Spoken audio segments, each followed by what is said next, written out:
Studios.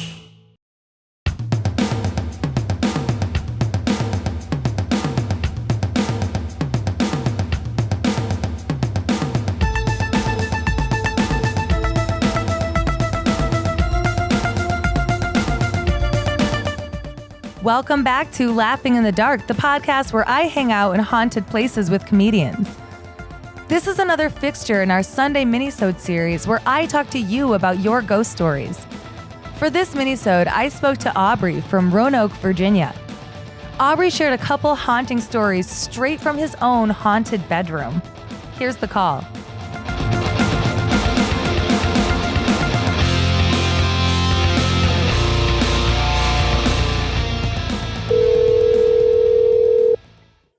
Hello? Hi, is this Aubrey? Yeah, it is. Hi, this is Sarah calling from Laughing in the Dark. How are you? I'm good. How are you? I'm great. Where are you calling from? Roanoke, Virginia. I've never even been to Virginia. Oh, well, you're not missing much. I mean, except for maybe Gettysburg. Like, I hear there's a lot of stuff there, so you'd probably have a field day there. Yeah. Okay, great. Well, I'll put it on the list. Does your ghost story take place in Virginia or somewhere else? Yeah. I have a few, but yeah, all of them have happened in Virginia. Okay. Well, yeah, I just want to remind you, I haven't heard your story. My manager read your story, but I have no idea what you're about to tell me. Okay. Well, basically, the one that I sent in was, it takes place in the house that we have now, that we actually live in, actually in the bedroom that I'm in right now. Oh, perfect. So, yeah, it's fine. It's totally awesome. So basically, I wake up early in the morning for work anyways, about 4:30. So I woke up, I don't know what time it was because my alarm didn't go off. So I didn't even bother looking at my phone. I was just going to go back to sleep. And then, you know, that feeling that you get, like you just feel a presence, like somebody walking past you or standing right behind you. Sure. Yeah. All right. Well, like I felt that, but I felt like it was walking past me. And then we have an air conditioner directly across from our bed. And it even broke the air current walking past the air conditioner. And then I felt something get into bed, like right next to me, and even felt the indentation in the bed right next to me. And I thought it was my wife. So I was just like, you know, but I didn't hear the sink. I didn't hear the commode. I didn't hear anything. So I was making sure everything was okay. I was just like, you know, I was trying to wake her up. I was like, hey, you know, babe, you know, is everything okay? Like, what's up?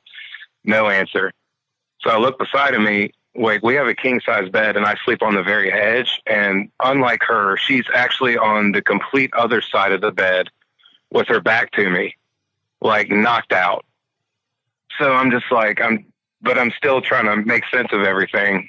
And I was like, hey, you know, why'd you get up? You know, and then she still didn't answer. So she's knocked out and I'm like reaching over her to like make sure that somehow the kids didn't get into bed or anything like that. And like, that's what woke her up is she's just like, what, you know, she's like, what's going on? And I told her what happened and she's just like, oh, great. And then just basically like rolled over and went back to sleep. And I was just like, well, good for you. I was like, I can't now because whatever it was directly beside of me. But yeah. Did it feel like a female presence or could you not really tell? It did. And I think that's why I automatically assumed it was her. Yeah. Of course, I have 2 daughters too. So it could have just been process of elimination, like, you know, not automatically assuming that some random dude's in my house trying to cuddle up next to me. Sure. Hey, you don't know. It's 2019. But yeah, it did actually feel like a female presence. And what's ironic about that is, this is my house growing up, but we moved out when me and her got together and we bought it from my dad. And he was telling me before we got the place and moved back in, he was telling me that he actually woke up one morning and saw a full-bodied apparition of a woman just standing in front of him, like smiling at him. And then like she just disappeared. And the only thing that kind of ticks me off about that is the fact that, like, I've seen a shadow person before, but I've never seen a full-bodied apparition, like, right in front of me like that. And he's always the skeptic. Like, me and my wife, who was my girlfriend at the time, we would tell him, like, you know, we can hear the kitchen doors or the kitchen cabinet doors opening and slamming shut. And he would always be like, oh, okay, sure you did. And I'm like, no, she heard it too. It's not just me. I'm not crazy. He's like, okay. And then he tells me that he woke up one morning and like a female spirit standing in front of him. And I'm just like, really? I'm like, you're the one that gets to see that? Like, interesting. Yeah. And that was in the same house that you're in right now? Yeah. And my mom passed away going on 5 years now. And my first question was actually like, was it Mom?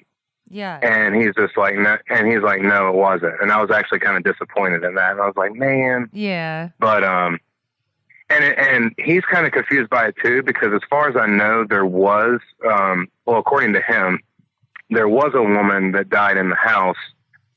I want to say the owners before my parents, but he said it couldn't have been the spirit, because like apparently it was like a much older woman that died in the house and had like she fell ill and then just died because of the illness. Mm-hmm. So I really don't know what that's all about, because I haven't really ever since the night that whatever it was got into bed with me. I haven't experienced anything. What I recently really find fascinating, though, is you mentioning that you felt the gender.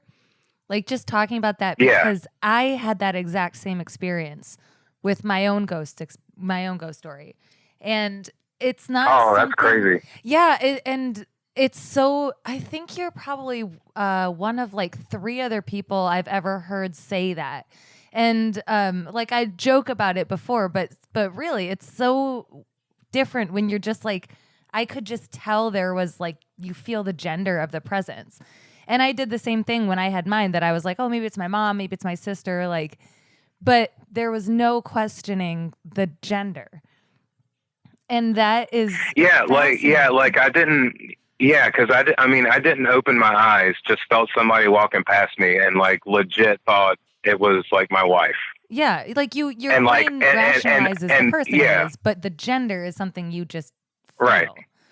And that is really, really cool to hear, almost like validating to hear other people say that. I wonder if some listeners don't listen to other ghost stories and say, oh yeah, that's similar to what I had. So that, you know, that like rings true to me, because like I've felt that before, you know? Yeah, well, my thing is like, obviously I'm not really a skeptic, but I'm realistic, and if something happens, I try to debunk it in my own mind. Yeah. But like what really, once I like fully gained consciousness after that, like what really sold it for me was just like, no, I actually heard the break in the airflow and the air conditioning, like somebody, like something solid walked past it, and then definitely felt the indention in the bed next to me of somebody getting in the bed. And I was just like, yeah, no, that definitely happened. Like, yeah. And that is another thing. Like, I've never experienced that, but I've heard multiple stories of people experiencing a spirit getting in bed with them. Like that same thing of like feeling the indentation or feeling like the covers come up or something. And that is a bizarre, but it's only happened that one time for you. Yeah, that's the only time anything like that's happened. Like I've seen some stuff, but that's the only time that like something, especially directly next to me. Like thankfully the covers didn't lift up, so whatever it was, like stayed on top of the covers. Like cool, I'm good with that. Yeah. Like, because if the covers had lifted up, then I'd have been like, all right, I'm gonna go sleep in the front yard now. Yeah, like, just totally feeling vulnerable. And yeah, I could see that. Where did your dad see the figure? Like, where in the house did he see the figure? Oh, in the TV room. He fell asleep in his chair one night, which he normally does, and I kind of continue that tradition. But yeah, he just fell asleep in his recliner and woke up like in the middle of the night, and instead of just getting up and turning everything off and going to bed like he normally does, like there's just a ghost girl standing in front of him. Weird. Yeah. So that was something. And then I have 2 daughters too. And I don't know how serious they are, but like, I've always heard that like, you know, kids are more susceptible to stuff like that, than adults are. And like, we have like a walk-in closet in our bedroom, and, my wife, Sierra, was doing something in there one day. And then, our youngest, Harley, she just goes in there and she just stops and looks, and, you know, Sierra's like, what are you doing? She's just like, checking out the ghost girl in your closet. Ooh. And me and her, she just looked at me, and I'm just like, what? Like, yeah. What? Excuse you? And she's just like, yeah, there's a, yeah. And she's just like, yeah, there's a ghost girl in your closet. I was like, that's awesome. Yeah. Go to your room and think about what you've just said. Yeah. Go to your room, fall asleep, and then wake up and say it was a dream. That'd be cool. I can't handle this. Yeah. Well, that's wild. Did she ever talk about it again, or did you ever press her? Or was it just kind of like, you don't want to touch this? Oh, no, it was just that one thing. Yeah, that was, I mean, with her at least, our oldest daughter has said some things, like apparently there was, again, she has an active imagination, and she's very artistic and stuff like that. Hers just freaked us out more than anything. I don't know how true it is just because I haven't seen it, but I don't want to say that it's not, you know? Mm-hmm. But she drew this picture, and she kept, I forgot what she named her, but she drew this picture of this little girl that she said lived in her closet and would never come out. Absolutely not. Yeah, I was like, that's the note closet from now on, mm-hmm. and we're just going to set this house on fire and just count our loss. Yes. No, but she drew this picture, and it was just, I know her pictures, like it was just this nice little girl or whatever. And she said that she lived in her closet, but she wouldn't come out, but she would talk to her from the closet. And if she did come out of the closet, she would get into bed with Siren and say how, you know, apparently she had abusive parents or something like that. And that, you know, she said, she's like, but what happened to me isn't going to happen to you. I'll always love you. I'll always protect you. Stuff like that. And I'm just like, that's stuff that demons say to children to get them on their side. Like that's what, at least in every horror movie that I've ever seen. Yeah. I mean, I actually took the more optimistic viewpoint where I was like, that's really sweet. Like I was just, but maybe I'm being naive. I don't know. No, because initially that was my reaction, and then I thought about The Exorcist and like literally every other like possession movie I've seen, and I'm just like, wait a second. I was like, this is a Captain Howdy scenario. Yeah, no, thank you. Never leave your side. Yeah, and but what really freaked us out was we were kind of going along with it and just asking her questions and stuff like that. And, you know, me and Sierra played along. We're just like, well, if that's her intentions, that's good. You know, like we're cool with that.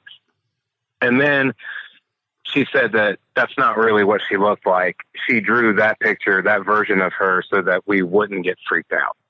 Oh, Jesus. And then I was like, what? Yeah. And she's just like, yeah, I drew what she really looks like, and this is what she really looks like. And she had eye sockets for eyes. So, like, no eyeballs at all. Had, like way too many teeth that were there. Like a black coloration around her lips. And I'm just like, and her hair was in tufts. And I'm just like, all right. Yeah, what the fuck? And she's like, yeah.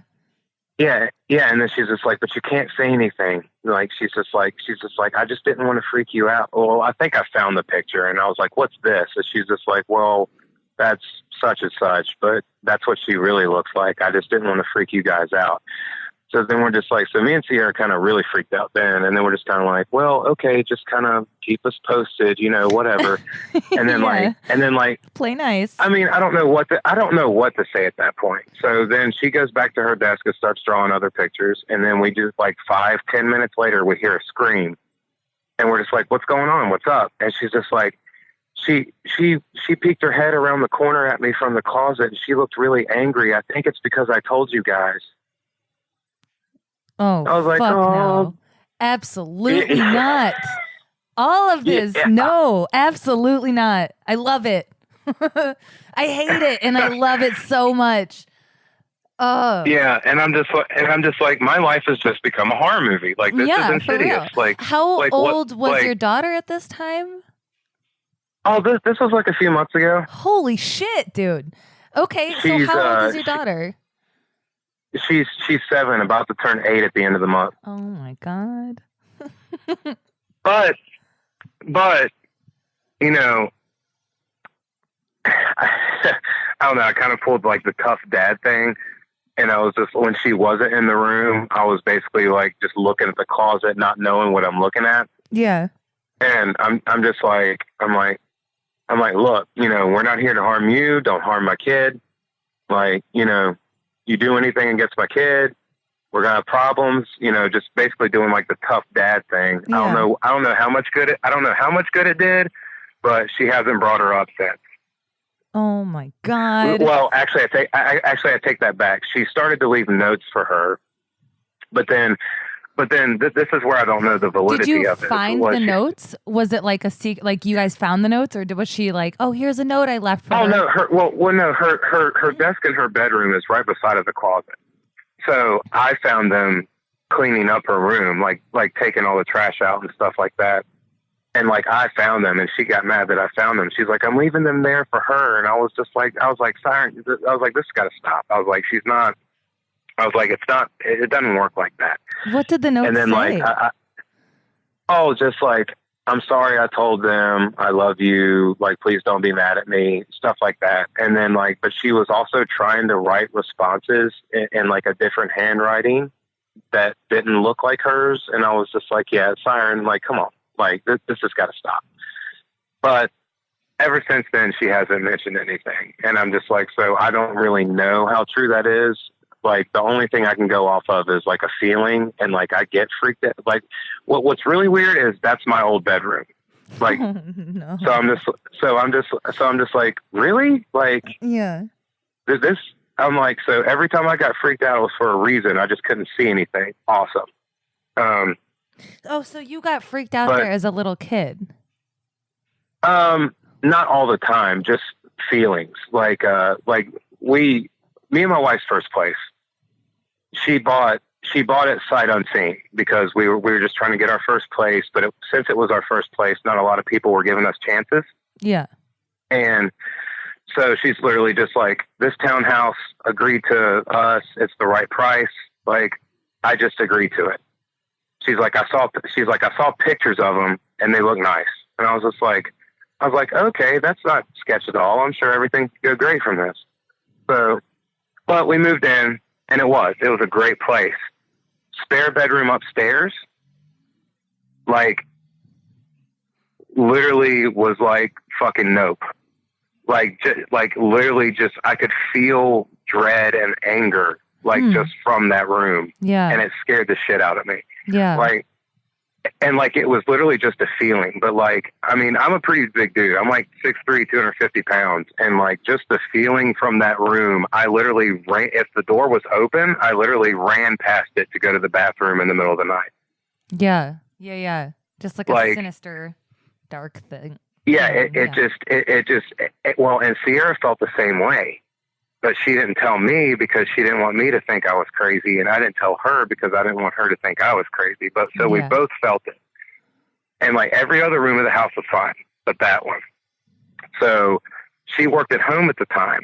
So for a call center. So I went to work going to Walmart and I left and she shut the door and she was starting her shift over the phone. And that's where the computer room was. We put the computer in that room because we're just like, nope.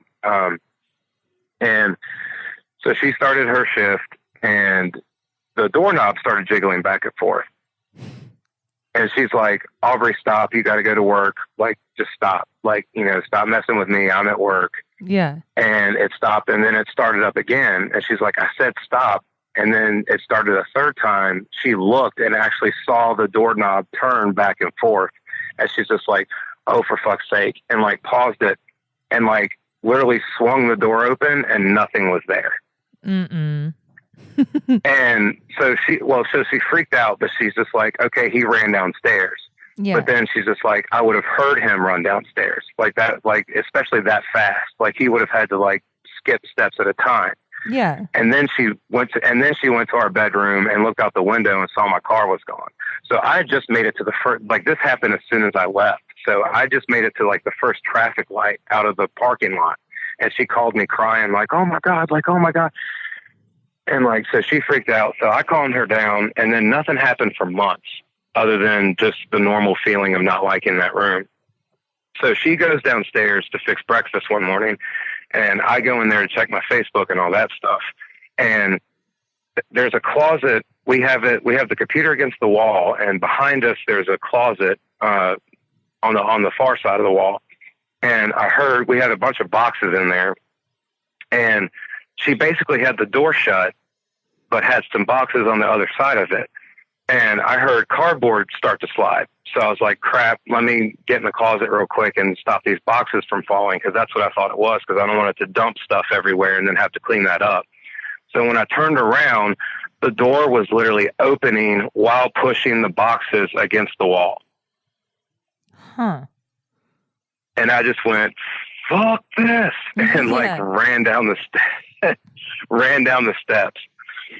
Because like the boxes weren't empty either. Because like, again, I was trying to justify everything, because I was just like, well, if it's on a slant, if the foundation was settling, any of this stuff, trying to basically keep me from being freaked out.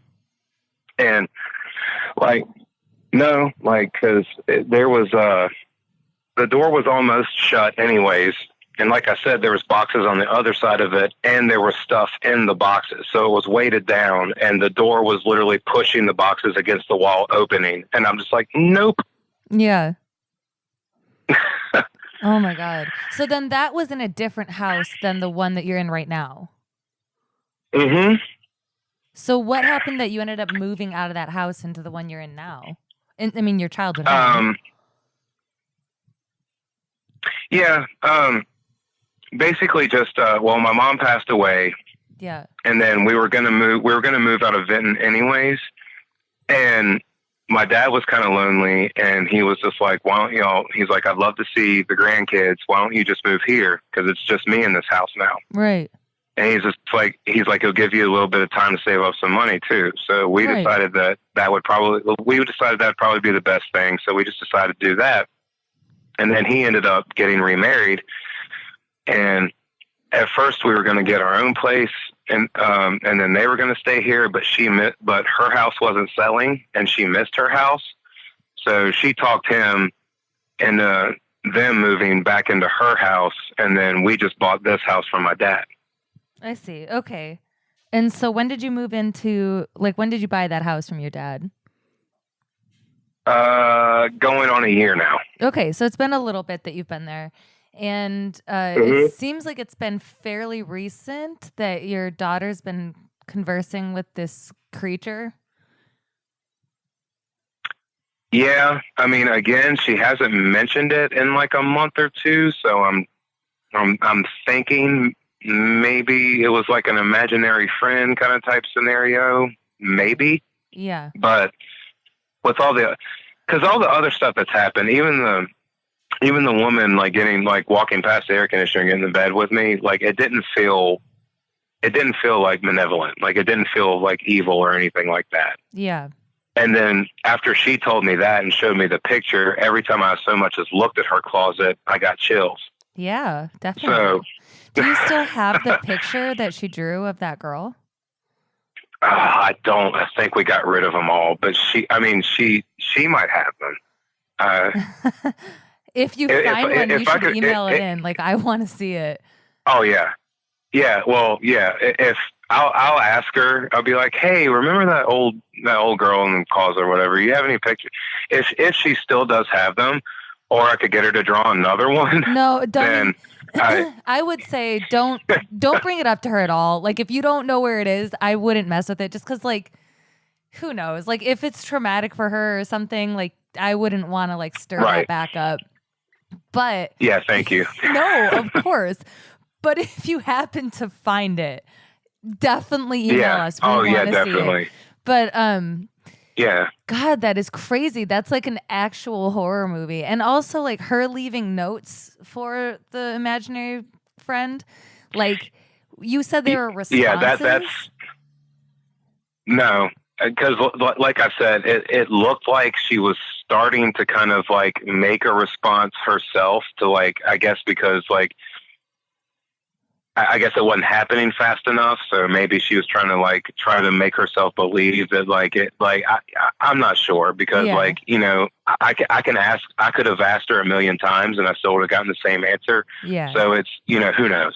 Right. All I know is what she tells me, but like, no, as far as I know, that was the first note that she left for her because she said that, after she told us what she really looked like, and she got mad and just stared and just glared at her from the corner of the closet.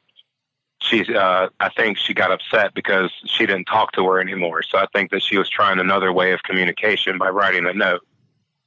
Man, that like honestly, that makes me believe in it. Like hardcore. Yeah, in a way. Yeah. I mean, and especially her desperation for like, why, Dad, why would you move these? Like, that's for her. I'm trying to talk to her. And her apologizing profusely. Like, it just seems. And then you're right, too. Like, I'm thinking about what you were saying about, like, it's almost like the manipulation of, like, other people can hurt you, but no one will hurt you as long as I'm your friend. Like, I'm with you, you know? That's like classic emotional abuse level, like in emotionally abusive relationships, you know, it's like that thing of like, you can't trust anyone else. You just have me, you know, or like because that's what me and that's what me and my wife were trying to tell her. It's just like, well, that's our job, honey. We're here to protect you. Yeah. Like, how scary. Yeah. I don't know. Luckily, it might have been like a one and done thing, not necessarily once, but like because she actually shares the room with our youngest, and Harley, our 3-year-old, hasn't said anything. Now, if she says anything like about some girl in the closet, then I'm gonna be like, all right, well, we got to just sell this place, like that, you know. Like, yeah. Like I'm not gonna pull an Amityville Horror. Like we gone. Like, yeah, you know, absolutely. Let's go. Definitely. Yeah. Wow, that's just either that or burn some sage. Something. Yeah.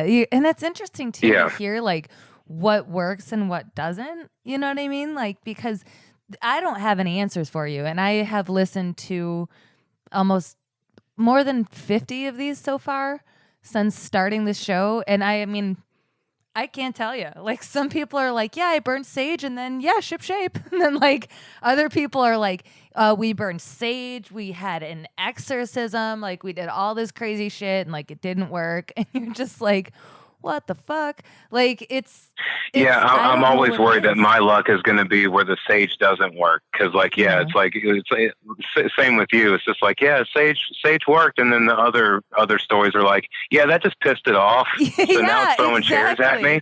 Exactly. Like, yeah. That, and then sometimes it like makes me wonder about, cause I fully believe in it. Like you said, you and your wife are probably not really skeptical as much. Well, like enough to be reasonable, but, and speaking of which, I was going to ask your daughter, the 7-year-old, has she been exposed to any like horror shows or movies that could have like influenced this? So she has like, some of it was like kind of out of our control. Like she has seen some scary stuff like Five Nights at Freddy's and stuff like that. But to my knowledge, she hasn't seen anything like what she drew.